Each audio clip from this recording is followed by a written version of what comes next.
Hi everybody, welcome back to the channel, Think Outside the Board. I am your host, Brian Toohey, and today I am presenting to you another monthly update video. This is the early February 2021 monthly update video.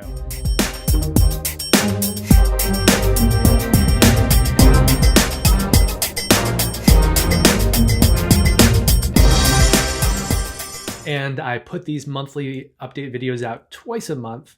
The reason for that is to try to make sure they're not too packed full of games. I try to keep them under an hour if possible.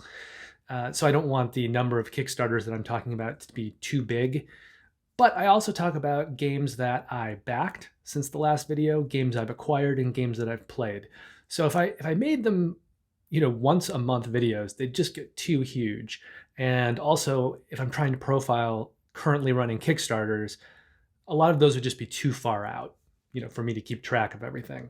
The problem is, even doing them every 2 weeks, there occasionally ends up being a very short Kickstarter campaign that pops up after the last video that's going to end before I get the video up.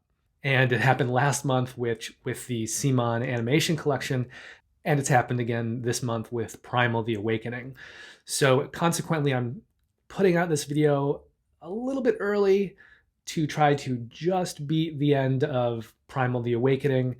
But this video is intended to focus on Kickstarter campaigns that are completing between February 6th and February 19th. In the past, I've kind of been placing my focus on these currently running Kickstarter campaigns as things that you may want to back, things that I'm trying to kind of alert you to so that you won't miss it if it's something that you want to back. And that sort of came about because I run a website called thinkoutsideTheBoard.com. I've been doing 2 Kickstarter columns on there for a couple of years now. One of them is kind of a daily roundup, and that's continuing to happen. So every day I just give a listing and kind of a profile of all of the Kickstarters that launched the previous day that seem like they might be worth checking out. And it's designed to sort of be a easy, quick way for someone to go and see what's out and have an idea if there's something there for them, rather than having to try to just go through all of Kickstarter every day. Because I'm assuming not everyone's following it as closely as I am, and I'm trying to follow it more closely so that you don't have to. So that column continues at Think Outside the Board, but I also had one where I was specifically recommending games. And that column has ended for now, and I've sort of folded it into these videos. And that is the kind of first section of the videos, which are the currently running Kickstarters. However, I think I'm going to start taking a little bit of a different tact with how I'm talking about these games. And I think it's going to be better if I talk about them as games that I'm considering backing. That gives me a little bit more of an entry point, because I think talking about them from my own interest point makes it a little more personal for me. And it also absolves me a little bit of the feeling that I have to talk about everything about the game. So I'm just going to be talking about what interests me about the game and where I am on deciding whether or not to back it. And hopefully you guys will then be able to see that, and knowing my tastes, which I'm sort of more of a heavy Euro gamer, and I'm also into kind of cooperative campaign games and thematic kind of narrative games. Those 2 types of genres are where I tend to land more as a gaming fan. But knowing all that and hearing me talk about it hopefully will give you an entry point into whether or not these games are right for you or not. I just think, I'm not trying to sell these games. I'm not trying to convince anyone to back these games. So I don't think there's any reason for me, especially at these early stages in the game's life, to feel obligated to kind of have to talk about every last aspect of it. I'm not working on marketing teams for any of these Kickstarter campaigns. I'm just trying to tell you why I think they might look good, and also what my reservations are.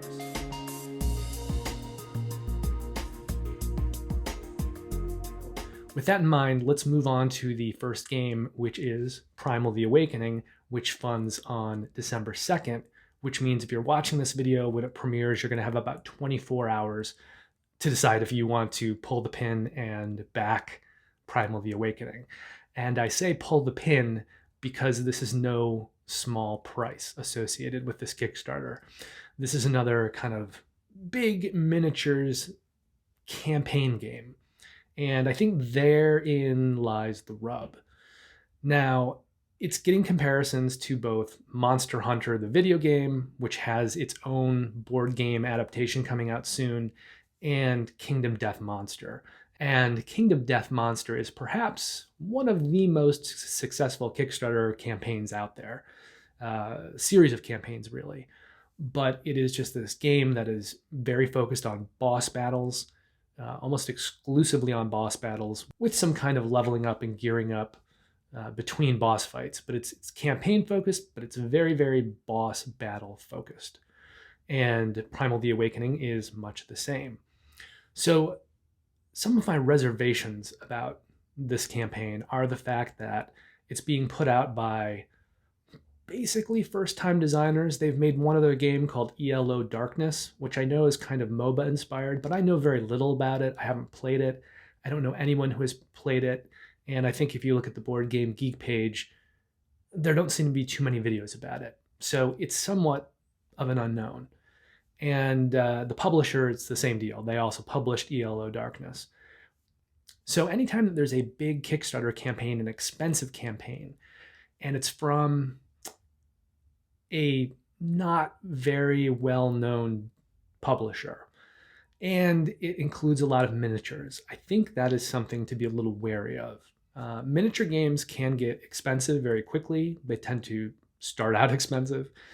But if you haven't done this before as a publisher, if you haven't entered into the miniature world, I think there's so many more opportunities for development and production costs to sort of run out of control in a way that they wouldn't with just sort of a normal, cardboard board game. So it's a big bite to bite off for any company. And to do it early on when you haven't sort of established yourself as a well-known publisher, it's risky. It's risky if things go wrong. And it's also risky just as a publisher, but because people don't know you. You don't have that name brand recognition. So that's something that I worry about going into this, just that, if everything doesn't go well, it's a relatively new publisher and they don't have a history of dealing with these kinds of big games. So that's a main problem. The other thing is I've backed a lot of Kickstarters in the last couple of years that are still slowly coming in. And a lot of games have been delayed by the global pandemic that we're all living through right now. So I know that I do have quite a few kind of big campaign games coming in. One is Aeon Trespass Odyssey, and that again is going to be a sort of big boss fighting campaign game. So there's also the question of how many of these games do I need, and do I have the space for them? Because these games tend to take up a lot of space. There's a lot of boxes usually. You get all the miniatures, there's some expansions, different campaigns. Things get out of control very quickly. And, they take up the same amount of space that several other games might take up. So how many games does someone have room for in a collection that are like this? That's another big question.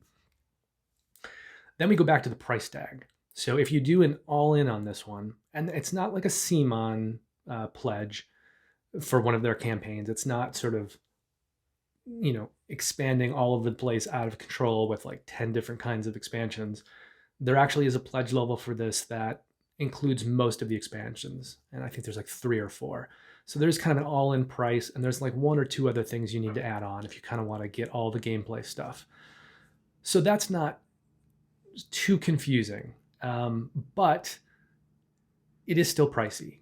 The way I've looked at it, from what I've seen, from the calculations that I've done, it looks like to the continental US with shipping, I think it's only one way of shipping for this because everything's kind of coming together. But I know the final price tag is going to be over $400.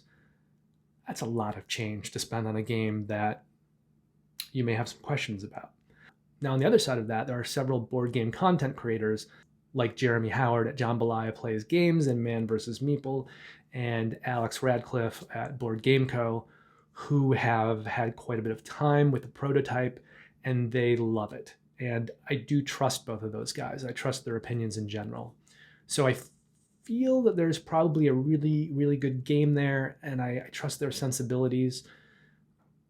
And I know that Jeremy Howard said that he was waiting for this one for like a year or two in development. He's really excited about it, and he very much likes what he's played. So I do have those two guys as a reference point to make me feel a little bit better about backing this. But that's kind of where I sit on it. I have some assurances from board game content creators whose tastes that I trust and are somewhat similar to mine that it is going to be a worthwhile back. But there is the case of it being a first-time developer, and even more than that is the case of there's just so much stuff and such a high price tag. So even now, this campaign funds on February 2nd, which is Tuesday. I'm shooting this on Sunday. I'm going to plan on getting it up on Monday. But even now, I'm still on the fence with this, and I very well may opt not to back this one. I think between several other games that I have coming, like Midara and Aeon Trespass Odyssey, and I have some other games like that. I'm just sort of blanking on them right now. They're on the way. I think I have enough of that I don't necessarily need to add another one, and I don't really have the space for it. So I'm very much kind of on the fence with that, even now. However, even at $417 or whatever the kind of all-in pledge with shipping is, it's still a fraction of what you would pay if you tried to go back and cobble together everything Kingdom Monster Death, which has just gotten so big with so many boxes. And I feel like that's a game that I'd like to be involved with at some point, but not for the amount of price tag that game has sort of expanded to include over time with all of its boxes and expansions. It's a cheaper jumping on point. Also, let's talk about the game itself for a minute here before I move on to the next thing. It is very much a boss fighting game. So there's not a lot of board in Primal the Awakening. It is literally just one board. You set the big monster miniature down that you're going to be fighting for that scenario. And it's kind of divided into 4 sections, 4 quadrants of this circle.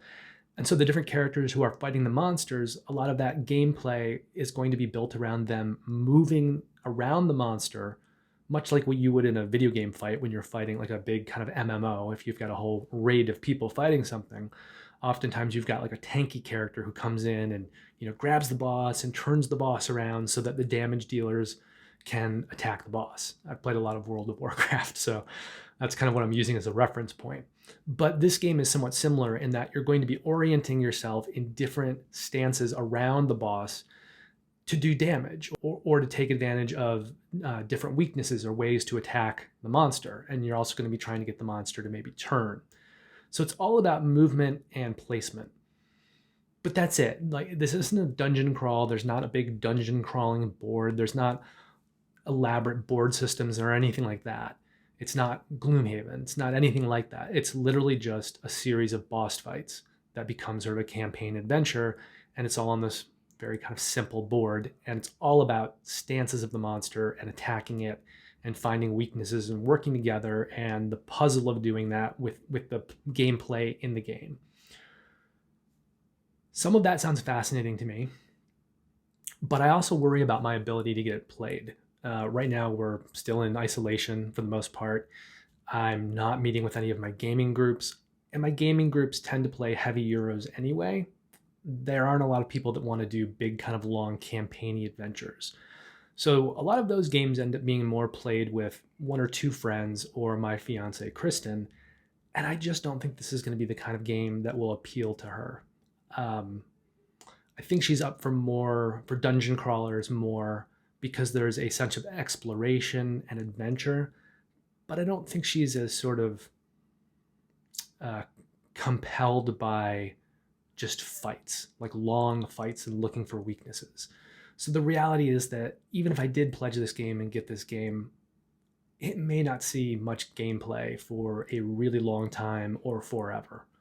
So this does look like a really cool game, and it's obviously got a lot going on. And I think if you're in the market for a kind of campaign boss fighter, there's a lot to recommend this game, and it's something you probably want to go and look and check out, especially if Kingdom Death Monster is something you've always sort of been thinking about, but hadn't wanted to dive that deeply into that financial sinkhole. This might be a little cheaper. And as I said, there are some people that I trust who have said a lot of good things about it. I'm also going to briefly mention Tinner's Trail, which funds on February 4th. So Tinner's Trail actually fell in the chronological timeline of the last video, which ran through February 5th. But I feel like since I am talking about Primal the Awakening, which funds on the 2nd, I should at least just give a little mention to Tinner's Trail. And that game funds on February 4th. Essentially, it's a reprinting of an older, out-of-print Martin Wallace game, and it looks pretty good. I'm excited about it. I'm probably backing it. And anyway, I talked about it in the last video, so if you want to hear more about it, you can watch the late January monthly update. So I'm not going to talk about it in depth again, but I thought I'd just throw it out there that it's still running. It ends on the 4th, and it's a Martin Wallace economic euro. Looks good. Then on February 7th, the campaign for Carnegie Deluxe Edition concludes. And this is a little bit of an interesting one for me because it's designed by Xavier George, who did Carson City, Troyes, and Black Angel. And I've played Troyes, and I really didn't like it. So why am I talking about this game, right? Well, it's got art by Ian O'Toole, and Ian O'Toole may be my favorite board game artist working today. I really like his art, and whenever he does the art, he tends to do graphic design as well. So he just kind of does the whole kit and caboodle. It's not just that he's throwing some art on it. He's literally kind of designing the look of the game down to the board and the cards and everything. And he integrates things so well. It's just a joy to play games that Ian does the art for. He did the art for Black Angel, actually, by the way, which I still haven't played. But I also, the theming of this one is really compelling. It's sort of based on Andrew Carnegie, who was this turn of the century industrialist. And it's definitely an economic euro. And I find the theme interesting. I find O'Toole's art interesting. So this one to me is like a probably back. And in the game, players are kind of in the spirit of Carnegie. They're building up these turn of the century businesses. They're creating these transport supply chains. It almost looks on the table like a train game because of all the routes and things that you're building up, but I don't think you're really running the trains. You're just building these kind of business networks. So between that side of it, because I do like train games, I own both Age of Steam and Railways of the World, and I have a few other games like, I think there's one back here, Irish Gauge, which I still haven't had the chance to play, by the way, since we're in isolation, and that's like a pretty strict 3-player or more game. But I like train games a lot, and I like O'Toole art a lot. And I find that when he does art for these economic games, they just play so smoothly. So there's a lot that I like about Carnegie Deluxe, even though I'm a little bit on the fence about the designer, since I am not a fan of Troyes, but a lot of people like that. So, anyway, that one funds on February 7th. On February 12th is the conclusion of the Radlands campaign, which is the new game by Roxley. And I just put up a few first impressions videos for Dice Throne Season 1 ReRolled and Dice Throne Adventures, and those were Roxley's kind of last big project. And they're amazing, which almost, I think, is influencing me not to back Radlands. And the reason why is that there are a lot of similarities between them. Different designer. Now, the designer of this one, his name is Daniel Peachnik, and he did some external development on Magic the Gathering, but he hasn't really done that much else. And this game is sort of a dueling 2-player game where each player has these water wells. I think there's 3 of them, and they're just trying to protect those water wells, and they're engaged in this fight against each other. And it's set in this sort of Borderlands-like post-apocalyptic world, very kind of punk, and the art looks great. It also looks very much like Dice Throne. I think because Manny Tremblay and also Damian Mamalidi are doing art for this, and they both worked on Dice Throne Adventures, and the original Dice Throne stuff was kind of Manny Tremblay's baby.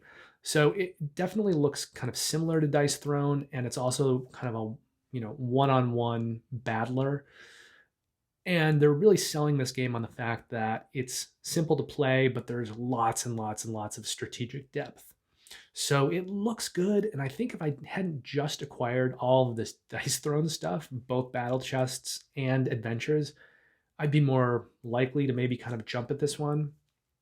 Now, Roxley has kind of a foot in two ponds in a way. They did the recent Brass games, Brass Birmingham and Brass Lancashire, but they've also put out, as I said, the Dice Throne stuff, and what else did it? Santorini. They've kind of republished that and have put on a bunch of things for that. And then the Steampunk Rally games. And I'm almost kind of hitting myself for not backing Steampunk Rally Fusion like 6 months back, because I think maybe if that game was out right now, that's the Roxley game that I would jump at, because I think it's different enough from Dice Throne Adventures that I'd feel a little better about owning both of those games. Anyway, if you don't have Dice Throne Adventures, I think Radlands looks really cool. For me, though, it's the whole two-player thing. I don't know. I mean, it's got kind of card tapping, and it looks like it plays quite a bit like Game of Thrones, the card game, or I guess Magic the Gathering, really. So I'm all on board for the visual look of the game, and I like the look that Roxley's kind of been developing in general between Dice Throne and Steampunk Rally, and now this, and artists like Damian Mamalidi and Manny Tremblay. It's do I need another two-player competitive dueling game? Those aren't games that I tend to play very much or reach for. So I'm really kind of torn on this at the moment. I may jump into it, I may not. I think the fact that I have just gotten all the Dice Throne stuff is probably going to keep me from backing it. But maybe for somebody that hasn't acquired all that stuff, this is certainly cheaper than buying all those three things. So as a kind of a smaller price tag game, this might be something to really kind of jump at, because from what they're saying, the depth of gameplay is definitely there. So we'll have to see, but that ends on February 12th. And then on February 17th, there's a game that almost looks very similar thematically. It's called ReRolled. And ReRolled is by Colossal Games, and it takes place in this weird, I don't know if it's post-apocalyptic, I guess not necessarily, but it's this future where there are people being trained to be, I think, assassins for the government. And part of that training is they take place in these competitions that are also being broadcast on TV for entertainment. So it's a little weird. It's kind of convoluted. Like, why are you doing two different things in the theming? But there it is. The main point is that there's this battle royale fighting going on with these characters that are sometimes flamboyant, and they're often playing to the audience. So they're going to be doing things that play to their own kind of skills in how they're fighting each other. But they'll be doing kind of moves to try to play to an audience. It reminds me a little bit of like Smash TV, which was a video game in the 80s, but made into a board game currently. And I mean, tweaked a little bit, but it's got that kind of, game show of the future feel, and that element behind it of playing to the audience. So in this game, players are going to be moving around on this modular board with tiles and doing different things like throwing up protective barriers or setting traps, killing each other. There's combat, there's defensive and offensive moves. And then if anyone ever dies in the game, they don't die, they are reloaded, but the player that kills them gets points for killing them and making them reload, as well as other things like traps and stuff. And the scoring on this is kind of this, this big long tracker. So rather than a point system, whenever you do something, whether it's killing someone or making them reload or setting traps or triggering traps or doing defensive things, you're going to be placing these tiles in this long tracker. And then when you get to the end of the tracker, I think you've won the game. And there are also some other ways that the game can end early. There's radiation that kind of comes out over the board over time. It's kind of a slow timer on the game. And I think there's a third thing, I think, as well. I think there are tokens you're trying to collect on the board. And I think if all of those goes away, it'll trigger the end game. Anyway, this game actually looks fascinating to me. The fact that Colossal is behind it, though, worries me a little bit. Now, Colossal has done Western Legends, which a lot of people liked in the last couple of years. For me, it felt a little too sandboxy and a little too open. and I wanted something that was a little bit more, I don't know, a little more on rails in terms of a Euro, doing different things to gain points.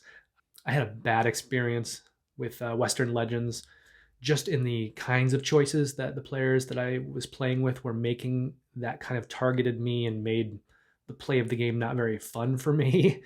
And I mean, I'm a big boy.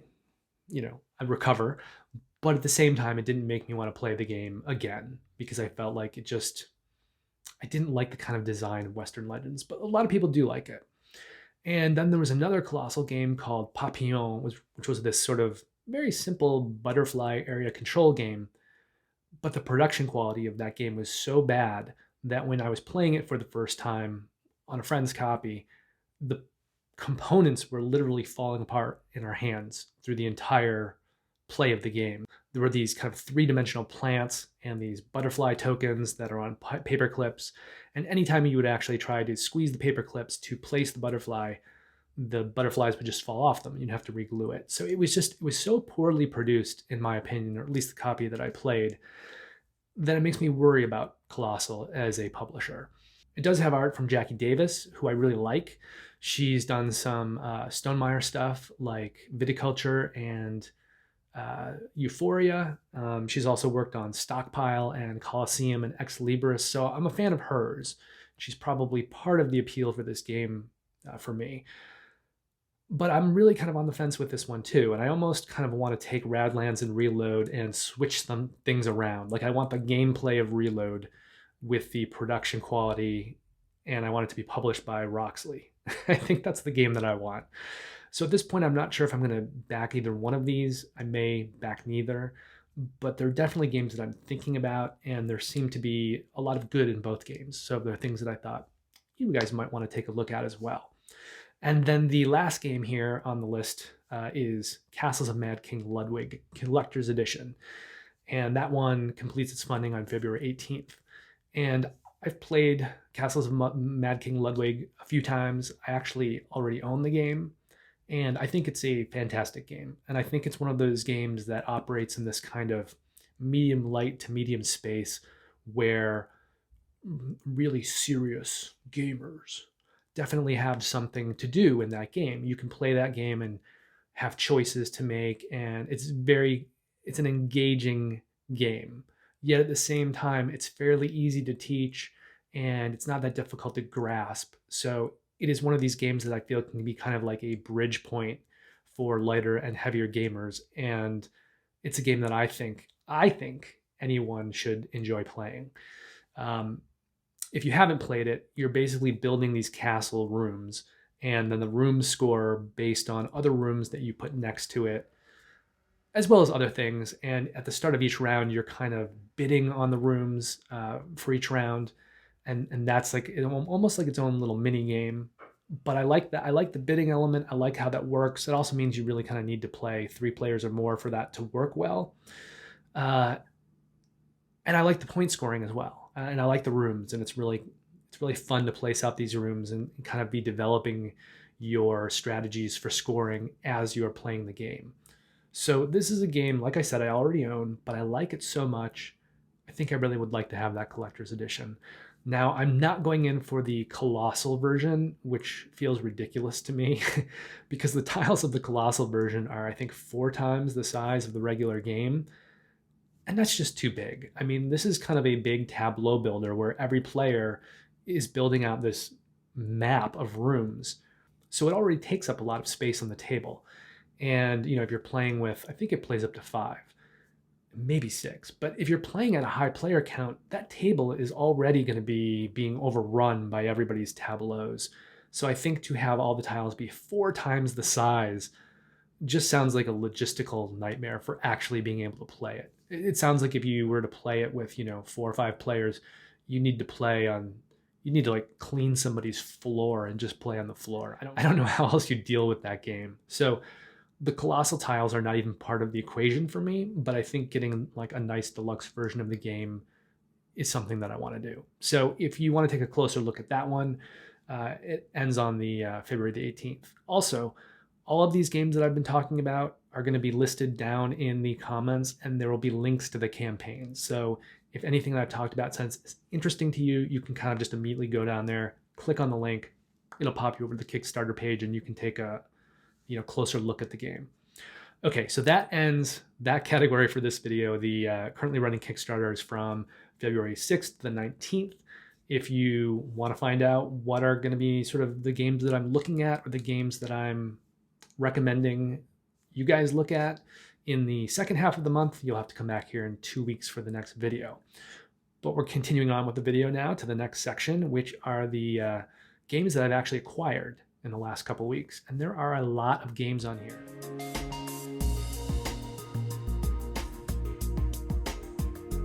And there is a very good reason for that, which is I've gotten a few different Kickstarters that have come in, but more importantly, I am trying to kind of fill in the holes of my 2020 gaming and play the games that I missed that might make my top of 2020 list.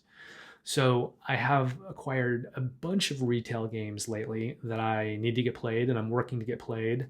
And I'm also making first impressions videos for these games once I've played it. So you can probably look at my channel and see a bunch of those have already started coming out. But the next couple weeks will probably see me posting maybe 2 of those impressions videos per day, just while I kind of get caught up on the last couple months of 2020 and then the new games that are still coming in. So I do have a lot of retail games coming in right now, but that will not be normal moving forward. After I kind of play through these, I'll probably sell some of them, and my retail acquisitions will not keep that pace moving forward.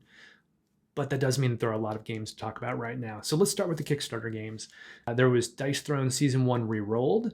There was Dice Throne Season 2 Battle Chest, and there was Dice Throne Adventures. And I've already got videos up, first impressions videos on Season 1 ReRolled and Dice Throne Adventures.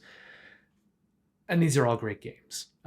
As I've said before, I'm more of a heavier gamer and sort of a narrative campaign type gamer.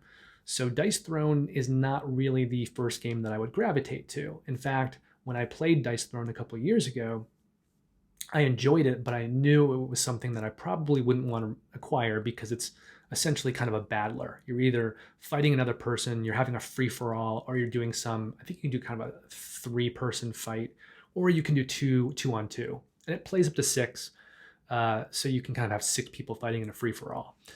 And it's just you're rolling dice, basically. It's kind of Yahtzee, but with characters.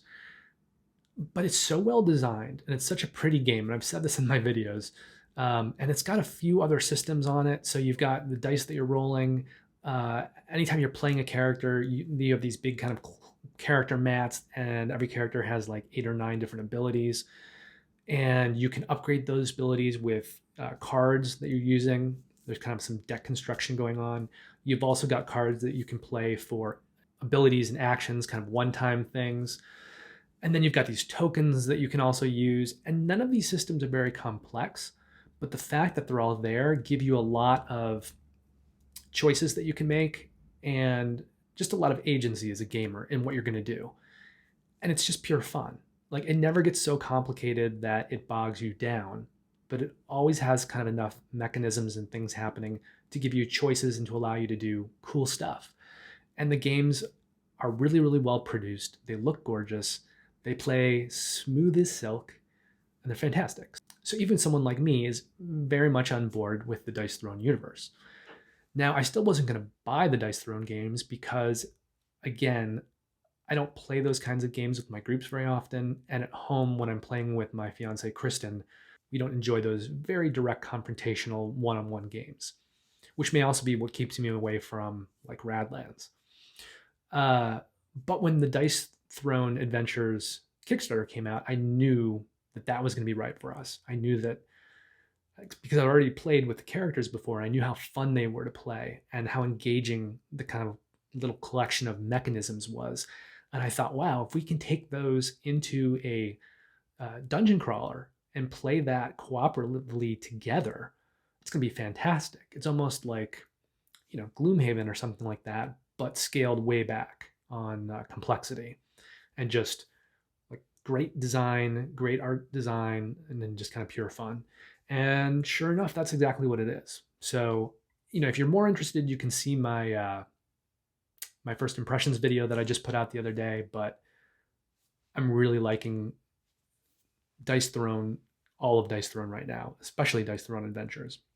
Although when you play Dice Throne Adventures, you are very much still playing Dice Throne because it's sort of an expansion. You're using the characters, so it is all the same thing.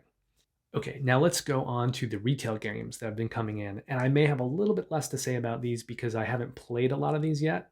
I just know a few things about them that made me want to acquire them and see if they were really good. So the first one up is Alma Mater. That is a Euro, sort of by the same publisher that did Coimbra. It has to do with students and studying in a university and teachers and things like that. I actually just watched a Tom Vassell review on it, and he did not love it. He thought it was just a collection of mechanisms, essentially.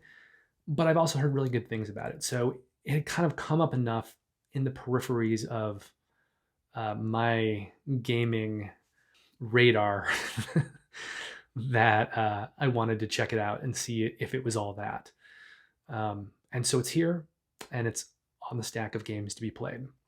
I also have Curious Cargo that came in.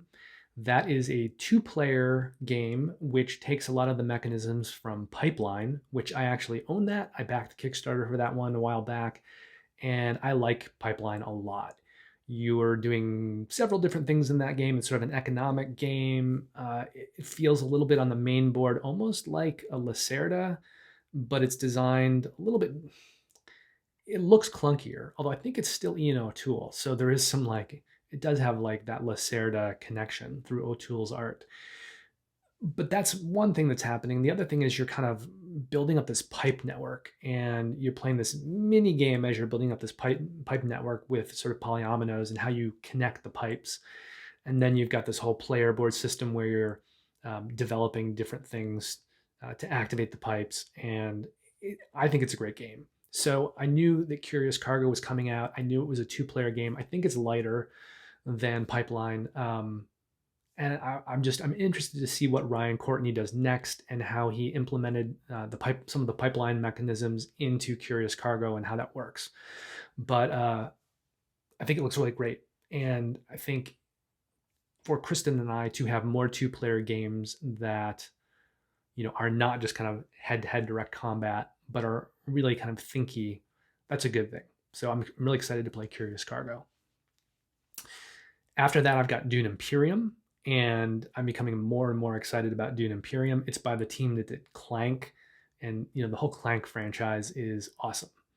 And there have been several Dune games over the years. There was just a reprinting of the kind of old Dune game from, I'm not even sure when the original came out. I think it was in the mid 80s.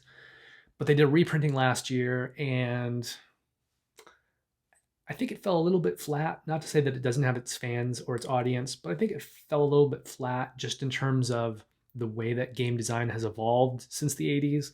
And I think that kind of new reprint really did a good job of bringing that old game up to today for what it was without changing it too much. But it's still kind of locked into some of that old designing methodology. This is very much its own new design, its own new thing. It's also not, even though it's called Imperium, it has nothing to do with Twilight Imperium, but I imagine it may get some sales off of that. And I think actually the Twilight Imperium audience may like Dune Imperium, although they play much differently. And Dune Imperium, I think, it's sort of half Euro and half kind of conflict game. And it does remind me a bit, so far from what I've seen, of something like Game of Thrones, the board game.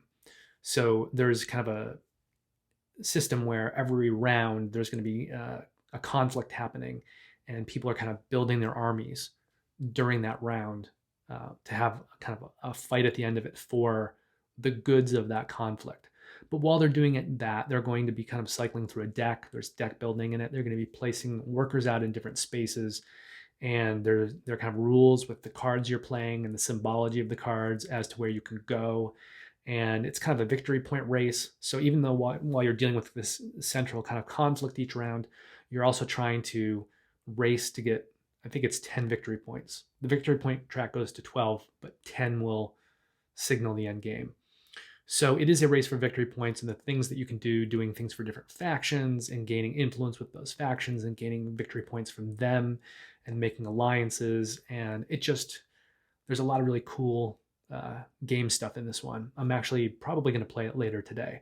But I did watch this weekend a review of it from Joel Eddy at Drive Through Games, and you should watch that video if you have any interest in Dune Imperium, because it will definitely whet your appetite for it. So I'm really excited about Dune Imperium, and that's certainly one of the games that I have a feeling will be on the top of my 2020 list, but I need to get it played to find that out.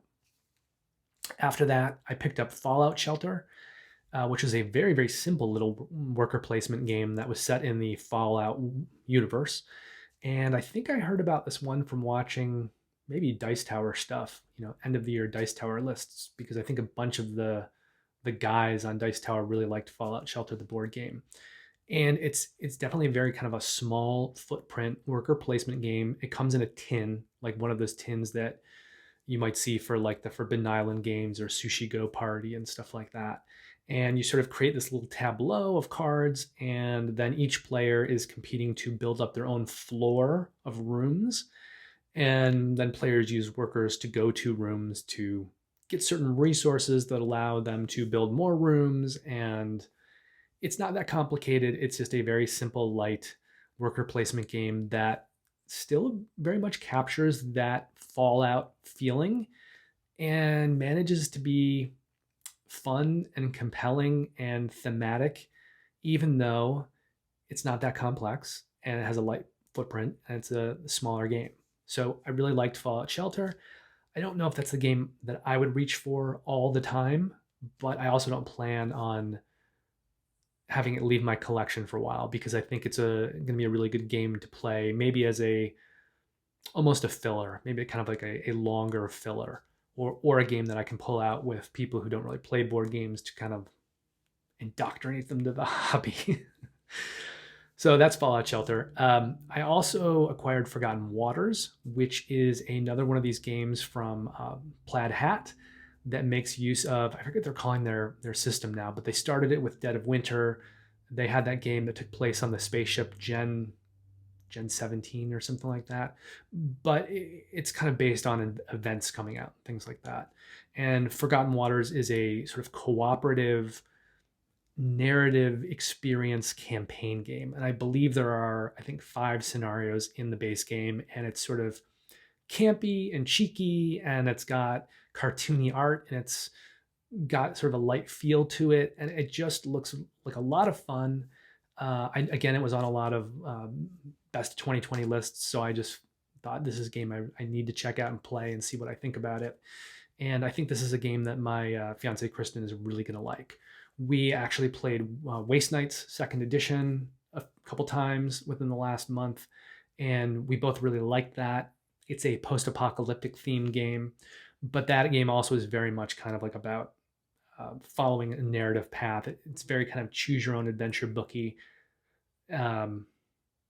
Bookie. Bookie is a novel, not bookie as like I'm going to go place some bets at the track. It's a very narrative experience. So typically you'll be doing some things on the board. There's like some pick up and deliver, and I'm talking about Waste Nights right now as a sort of a tangent. But you'll be doing these pick up and deliver things, and then you'll kind of come back and you'll be doing, reading from a book passages and making choices.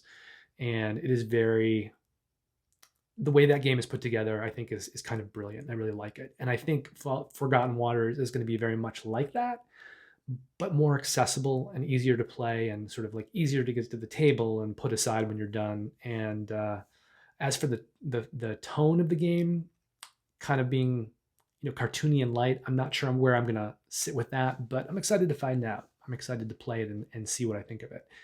And it looks like there's a lot of good in that one. Then I also acquired Merv, The Heart of the Silk Road. So Merv is designed by Fabio Lopano, who designed a great game that I got a couple years back from a Kickstarter, I think from Capstone, called Ragusa. And Ragusa is a great game that I don't think people are not talking about enough.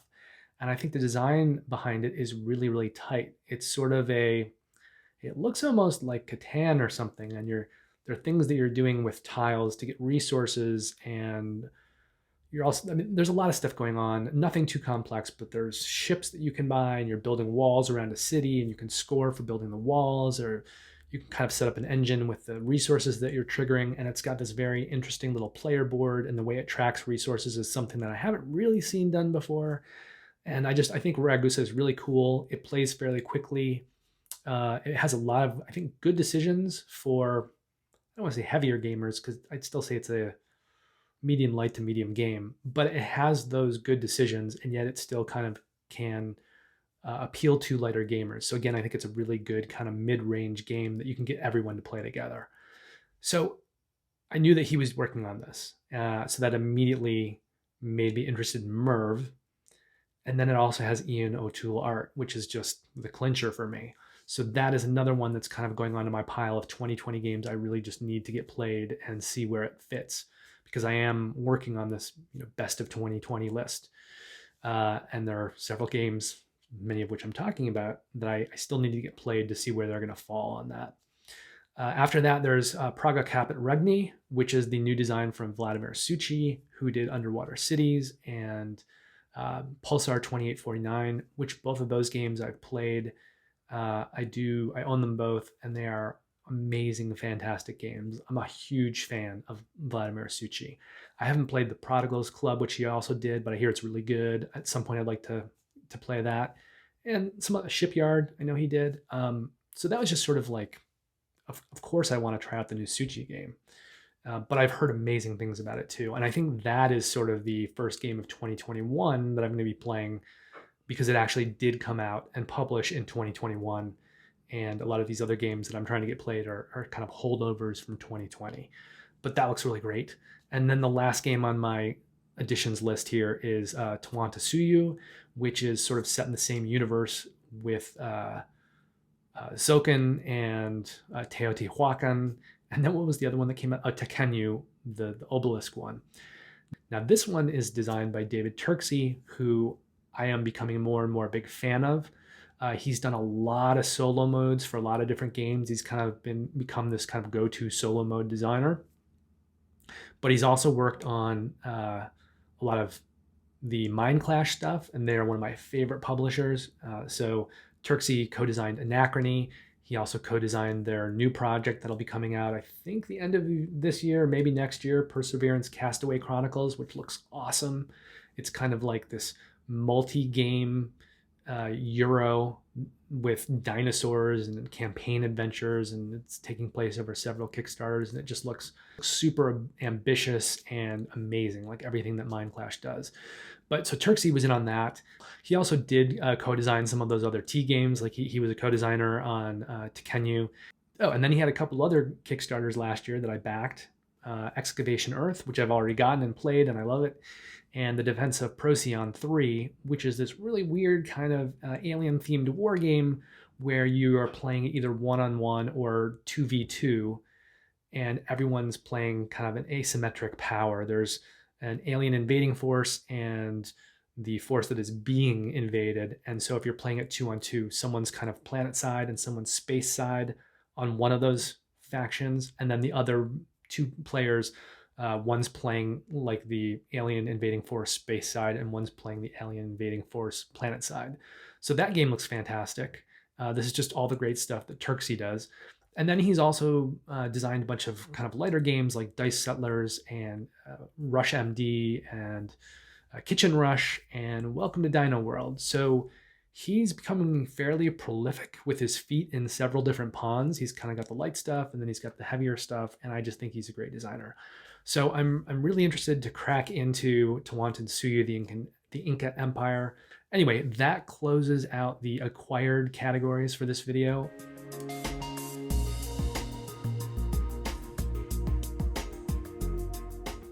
As far as backed games, I only have one game that I backed since the last video, and that is Darwin's Journey. And if you want to see me talk about that more, you can check out my last monthly update, the late January one. But just very quickly, Darwin's Journey is designed by Simone Luciani, who also co-designed Zilken, The Voyages of Marco Polo, and Marco Polo 2. He also designed some games I really like Barrage, and he did Grand Austria Hotel, Lorenzo Il Magnifico, Newton, and Council of Four. Darwin's Choice and On the Origin of Species were two games that came out in 2019, I believe, that were sort of themed around Charles Darwin and his study of on the origin of species and studying kind of animals. But I think this is going to be the game that really lands. I don't think either of those two other games really kind of made that much of a hit. They didn't. They came out, they got a little play, they're already kind of gone. They're gone to the board game ether. But I think Luciani is such a great designer, and the theme is so compelling that I think this is going to be the Darwin game that sticks and that stays around and that makes it into the board game geek top lists and gets a reputation and a lot of play over the years. And I backed it.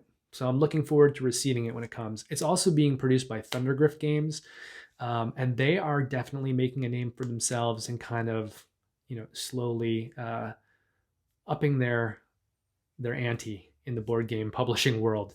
They did Spirits of the Forest, which is a very kind of light game that looked beautiful, very beautifully produced. And then Awari, which also looked gorgeous. And then last year they had Tang Garden, and that game has definitely made an impression, I think, on the board gaming community. So I think starting from the foothold that Tang Garden gave them and this kind of new level as a publisher, I think Darwin's Journey is going to be a game that just kind of keeps moving them forward on this new progression. And I really look forward to playing it when it eventually ships.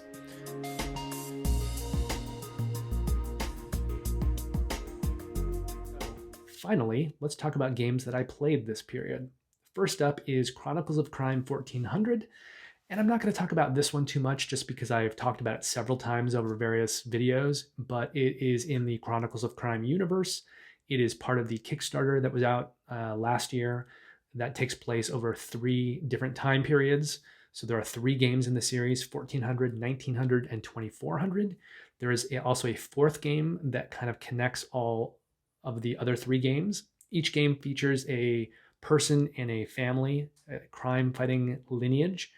And then the 4th game, I think, connects all 3. I think there may be some time traveling. So you're involved with the different protagonists from the different time periods. But I actually did this as a Kickstarter, so I got all 4 games at once. It is app dependent. Also, most of the gameplay is QR code scanning. But essentially what you're doing in any of the Chronicles of Crime games is you're trying to solve a mystery. So you're walking around, you're talking to people, you're asking them about objects and other people, and you're trying to get information that will help you solve a crime. It kind of takes off from where Sherlock Holmes Consulting Detective began, but rather than sitting there and flipping through paper books, everything is app controlled. So you're scanning in QR codes, and then you're using an app on your phone, and it's giving you text and more choices, and you're finding out things. And then at the end of the investigation, you'll get a score. And the games are complicated enough, especially as you kind of move into the deeper levels of the scenarios, that even once you've solved the crime, there could be a lot of kind of ancillary things that you didn't do. So there's some replay involved in trying to go back and kind of do everything and get a high score and do everything right. But the other side of these games is that once you know the mystery and you know the answers, there's no more gameplay left for you. It's not a random thing. Like, the cases aren't random. The things that happen aren't random. It is a scripted case with solutions and answers. And each of the games, especially 1400, which is the one that we're actually talking about right now, comes with a tutorial and then I believe 4 cases. 1400 definitely has 4 cases. So after you've played all those 4 cases, you're done. There's no more replay for you. So you can either, let friends play it or give it away or sell it or donate it or whatever. But it is kind of a limited experience. But for what it is really well written. It is beautiful and it is a great experience, and I would recommend it. Then there is Dice Throne Season 1 ReRolled and Dice Throne Adventures. And I talked about this already a little bit up in the acquired section. And I'm not going to really go into it too much right now because you can go watch the videos, the first impressions videos that I just posted, and that will feature me not only talking about the game, but showing you the game.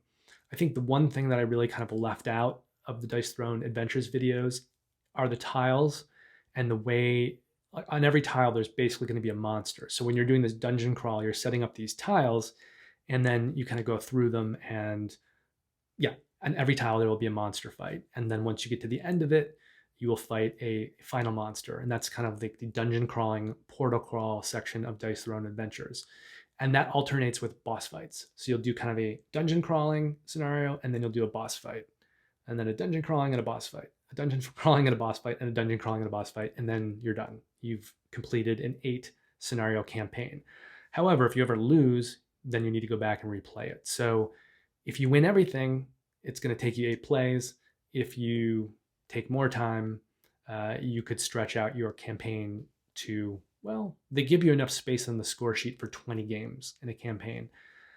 Hopefully that's not needed, because that would be a lot of losing. But there is so much variability in Dice Throne Adventures in terms of the different portal crawls that you can go on in any different phase of the portal crawl part of the adventure.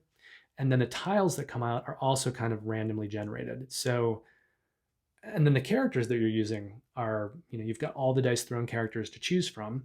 And then you're going to be fighting all these different enemies and different bosses within the portal crawl part. And there are even some legacy cards, tiles and cards, and I think other enemies. So there's a lot of replay in Dice Throne Adventures. And I think if you are looking for a really heavy dungeon crawling with lots of rules and complications, that's not Dice Throne Adventures. Dice Throne Adventures is going to be taking the kind of gameplay and the kind of graphic design and fun from the Dice Throne universe and putting it in a dungeon crawling format. And for that, it does an amazing job, and there's a lot of replayability baked into it. It's fun. I do like it. I'm not a person, as I've said before in this video, who really does a lot of kind of direct one-on-one combat, just kind of fighting back and forth. I'd rather do something that I find more compelling. But for those kinds of games, I think Dice Throne is right up there, the best among them. And I would recommend it to anyone who wants that kind of game. And it's so well designed and produced. And there are so many kind of little systems in Dice Throne, from the tokens to the cards to the upgrades on your player mat to the dice and the way you're kind of trying to use the dice to trigger different powers. It's very engaging, it's very compelling, while still being easy to play and light and fun. So both of those are big home runs as far as I'm concerned. Next up is Fallout Shelter, which I actually went into quite a bit of detail as well in the acquired section. But it is a fun little worker placement game, and it holds true to its theme, and it allows you to make maybe not as compelling choices as Dice Throne, but there are compelling choices to make. And it's over very quickly, so it doesn't overstay its welcome. But I think for me, Fallout Shelter is going to take the place of like a filler. So it's something that I'll probably pull out when we have 20 or 30 minutes to play. And for that, it's a fun little experience. Then there's Godspeed, and I haven't mentioned Godspeed at all this video, so we'll talk about this one a little bit more. Godspeed is a worker placement game, and it is set around the theme that all the nations of the world used a portal to send different kind of explorer teams, I guess astronauts really, across the universe, across the galaxy, across space to this other planet. And now all these different countries are trying to colonize this planet. And there are a lot of actually countries that were revealed through stretch goals. So I think originally there were 5, and then they created 5 more countries through stretch goals. So the player mats are kind of double-sided. There, the theme to me is pretty compelling. The portal that these teams were sent through were one way. So this battle for colonization on this planet is just happening on its own. Now, the gameplay is divided up into several sections each round. There is a phase where a card comes out, and players have different kinds of workers, and they have different values on those workers, and they're different from faction to faction. So for instance, my engineer might be a different value than your engineer. My captain might be a different value than your captain. So at the start of every round, there's going to be some kind of card that comes out that requires people to put a specific worker on it. Let's say the captain. And it sort of becomes a king's dilemma, where if anyone doesn't go there, they're going to get a negative penalty, like something bad is going to happen to them. But if everybody goes there, then they will get a reward. So you can go there by yourself and you will just not get the penalty. But if everyone goes there, then everyone gets kind of a reward. So there's this decision that happens at the very start of each round. Then from there, some cards will come out. There'll be kind of a bidding phase, and you will use some of your workers to bid on these cards. Also, a first player token. And a lot of this game is card based, so you're going to want those cards that are coming out, and they tend to be better and better as the game goes on. The rub to this is going to be that if you use any of the workers up top in that King's Dilemma situation, or if you use them for bidding, they're not going to be available in the last couple phases for worker placement, which you really need them for worker placement.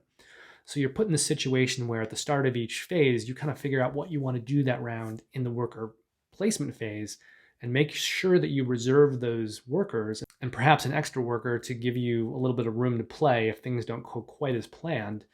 But then you won't be able to bid on these cards as much. So you kind of have to decide, for that round where your priority is. Do you really want the cards that are coming out, or do you want to make sure that you get the actions that you want to take? And then as these rounds are going, you are developing a kind of tableau of cards that will get you resources and do various things.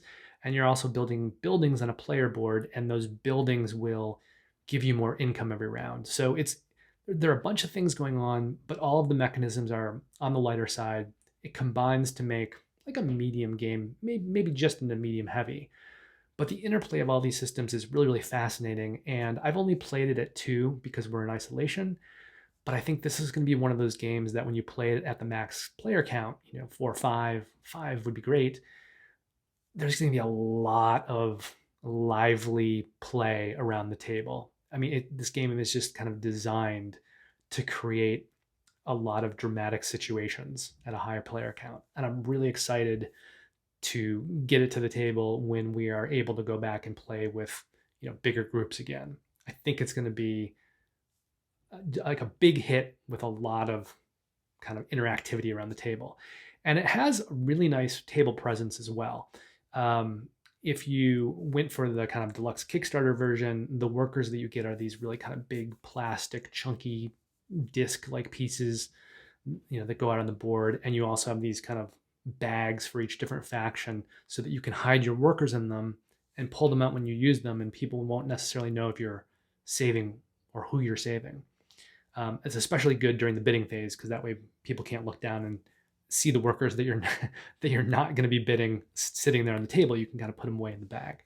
So I really like Godspeed, and I think it seems to have landed without too much hype or too much talk. But I've really enjoyed it, and I'm really looking forward to playing it at higher player counts and looking forward to seeing what other people think of it. And then the last game that I'm talking about in my played section is Last Aurora. I actually have talked about this one in the past, but I got another play in recently. I'm trying to figure out where this one is going to fall on my top of 2020 list. And there were just some aspects of the game that I was a little unsure about, and I felt the need to play it again. I mean, I'm sure I'll play it more and more, but I felt the need to, just get a better idea of, where is it going to fall in relation to a few other games. And it definitely did not drop after a second play, in my estimation. Thematically, it's really an interesting game. Players are representing a clan in a post-apocalyptic world, this frozen tundra, like up in the Arctic or the Antarctic. I'm not sure exactly where it's supposed to take place, but wherever it is, everything's frozen. And you are in a race against the other clans to get to this icebreaker ship called the Aurora before it leaves. So it's the only way to get out of this area and not freeze and starve to death. And it is literally like a big ice-breaking ship that can kind of like break the ice so that it can take people out of this area, and it's not going to be frozen in like any other boat would be. So it is a race, but it is also a worker placement game that uses these cards. And there's kind of a mechanic where when you use a card, it goes from your active zone to your exhausted zone. And then it's going to heal into a rested zone. And then eventually it will come into the active zone where you can use it the next round. But in order to make that happen more quickly, you can spend food to kind of usher that cyclical process along. And then players are using those cards to go out to different locations to recruit more workers, more cards, to gain resources, and to upgrade their convoy. And that's the other really cool thing about this game is you're going to have this little tableau of a convoy. So you're going to have a lead truck, and it's going to be towing other trucks behind it. There are things that you can put on top, like luggage racks that have more room for resources or people, and weapons and things like that. And you're going to be upgrading your convoy so that it can do more movement, and with better weapons and bigger and longer so that it can hold more people and more resources. And then there are going to be these clans in the area that come out that you have to fight some rounds. And there's kind of a little combat system for that. Sometimes if you win, you'll actually get the card that was the attack card, and you'll flip it over and there's kind of a loot on the back, and maybe it's something you get to add to your convoy, or maybe it's a card that you use. And if you don't get that, if you are participating in the combat but you don't sort of win the combat, you'll get an object card, and then the object cards all have different abilities. So I really like the different mechanics and the way that they kind of come together in Last Aurora, and it does some things I haven't really seen before. But it's by a publisher called Pendragon Game Studio, and they're not huge or anything. And despite the fact that it looked pretty, it had some kind of minis and stuff like that. Well, it's really the player workers are kind of miniatures. The deluxe game has these very kind of attractive plastic bits that are fun to play with, much better than the cubes of the basic retail version. But I like the look of the Kickstarter. I like the idea of the gameplay. I like the theme. And I was perhaps somewhat alone on this. Like, I haven't really seen a lot of people talking about Last Aurora. And I think it's sort of under the radar right now. And I'm hoping that more people find it because it's a really solid, good game. So that brings us to the conclusion of the played game section as well as the video. And I would like to remind you, if you're new to the channel, please think about subscribing. If you think that any part of this video has given you some value, you might want to consider giving it a like. And if you'd like to be notified when I publish videos in the future, you can hit that alarm bell after you've subscribed. So anyway, other than that though, I just wanted to say thank you for watching. And coming up this week, I'll have a lot of first impressions videos. And then coming up next week, I will be putting out my game of the month for February, which will be my favorite best game of all the stuff I've played in the last month. So you can keep your eyes peeled for that.